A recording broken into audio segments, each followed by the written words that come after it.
Hi, it's Dr. Jim Augustine. Our first Doc Talk for 2024. It was an exciting holiday, a lot of fun things going on across the country. In general, very mild weather, so we didn't have the brutal cold that we've had in prior holiday seasons. We didn't have the big travel disruptions. A couple days ago, a door that was plugged came off of a plane, which is now causing some pretty severe travel disruptions. But we made it through the holiday without millions of people ending up where they didn't want to be, and that's a blessing. The weather's been cycling, and that causes some issues for all of us. And it looks like we're going to go through a period of time now where the weather is cycling every 3 or 4 days. Big rains on the West Coast, snows through the middle. The first really cold air is moving into the Midwest coming up here.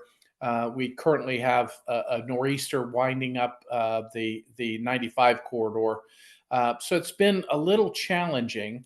And that weather cycling really bad. Boy, is that tough on your body. So be aware of that. Seems every day we're changing clothes into the opposite kind of protective gear and outfits. But your respiratory system and your immune system really don't like the cycling temperatures. They prefer it if it's going to get cold to stay cold for a while. If it's going to be warm, it stays warm for a while. Being together has resulted in a lot of infectious diseases passing through our country. So that's what we'll talk about for quite a bit today.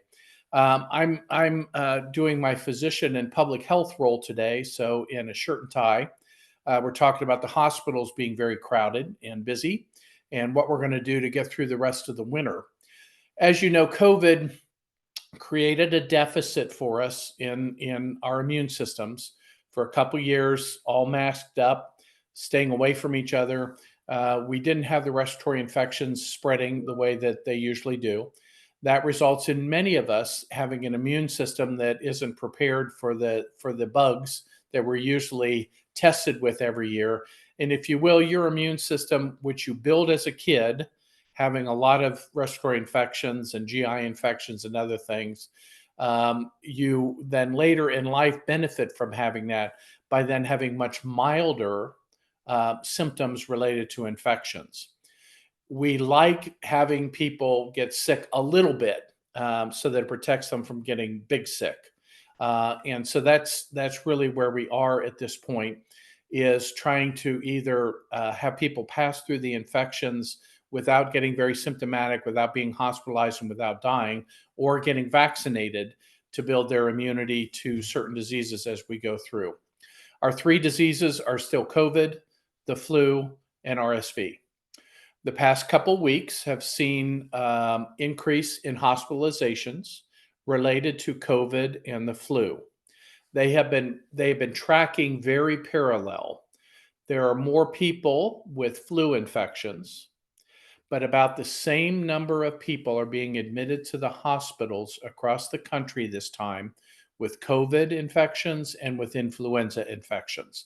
So it's kind of important to know that both of those, we get more flu, but we get more people really sick with COVID relative to the number of people who have the disease.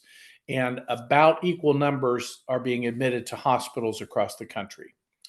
The last 2 weeks has seen a little downturn in RSV infections, and our children's hospitals that are generally dealing with admitted RSV patients are seeing a little bit of a reprieve from the children being ill. Now, this is the first full week that the kids are back to school, and it could easily turn back up again with RSV infections in the kids as they're back to school together. For those of you in the snow climates, be aware that over the years we have noticed that the kids go back to school and they start to share infections. And one of the very best things that can help them from a public health perspective is they have to go home for a couple days for weather breaks. And 2 or 3 days off of school and frankly at home, not sharing bugs with each other, oftentimes breaks the infectious cycle. And so for those of you who may have to have their kids at home for a couple of days related to ice or snow or something similar, it is often a time when then the kids stop spreading the infection so readily, and it lets that infectious agent begin to die off a little bit.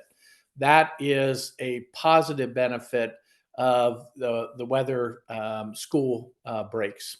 So just be aware of that for those of you who have to deal with it.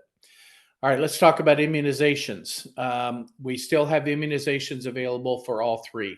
It is still very timely for you to be immunized for those things that you're at risk for.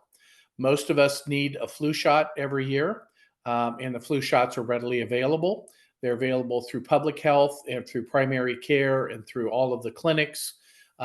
You can contact Dr. Google, look it up on the spreadsheet to see where immunizations are available locally. Many of the public health departments, many employers are still delivering flu immunizations.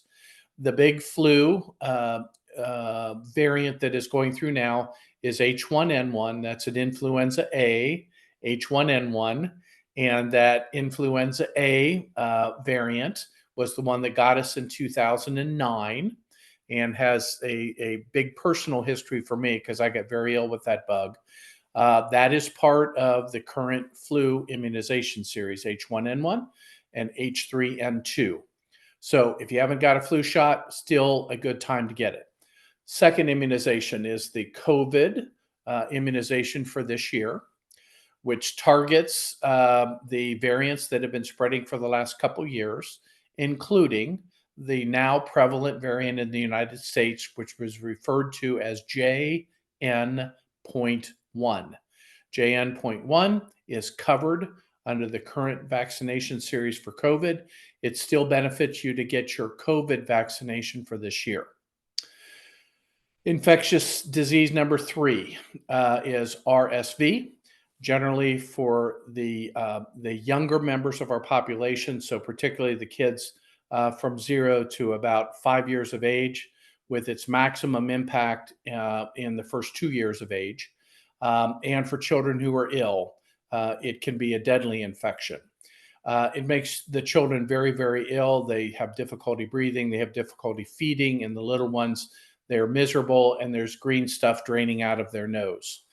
We have never had immunizations for RSV before, and now we do. And they are coming more available now through pediatricians. So contact your pediatric clinic, the various public health clinics, or your children's hospital to figure out where their vaccination clinics are occurring if you have a child who's at risk for RSV infections, and essentially all children are. And you're going to hear continuous education across the community about RSV prevention, particularly in the children.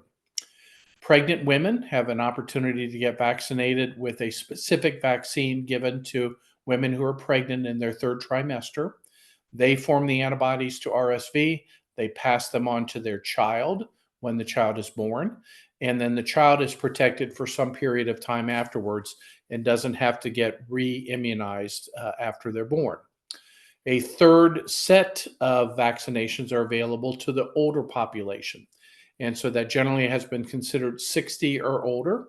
They get what is a true vaccination for RSV, because during COVID, when we were swabbing people and testing their nose for what was infecting them, we found out a greater proportion of infections in older people that caused them to have difficulty breathing and sometimes to be admitted to the hospital came from RSV.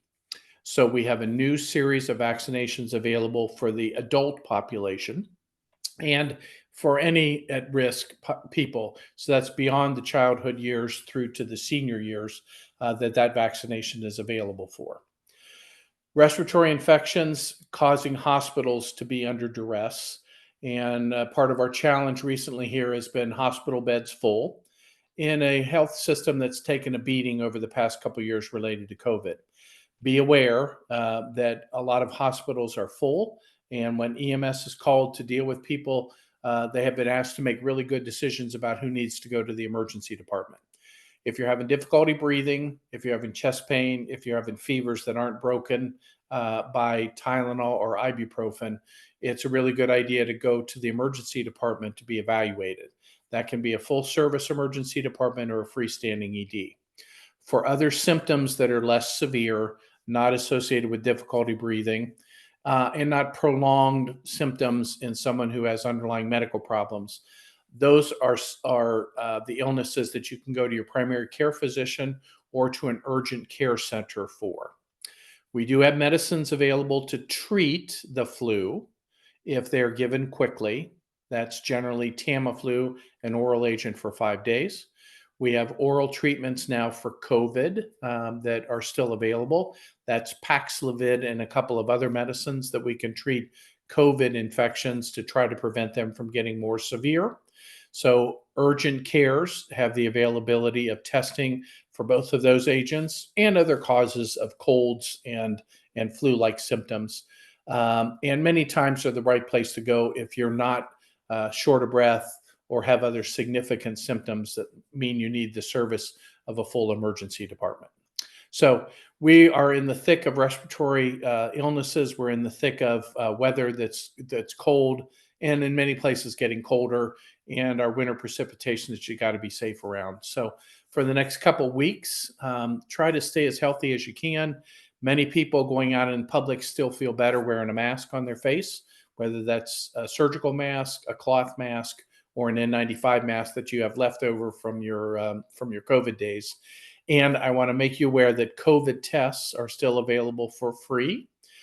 You can Google COVID free tests and get the address at the federal government where we can have 4 tests per household sent to you, and you can test for that agent. So please stay healthy. DocTalk is about keeping you healthy and addressing the timely needs in the health system.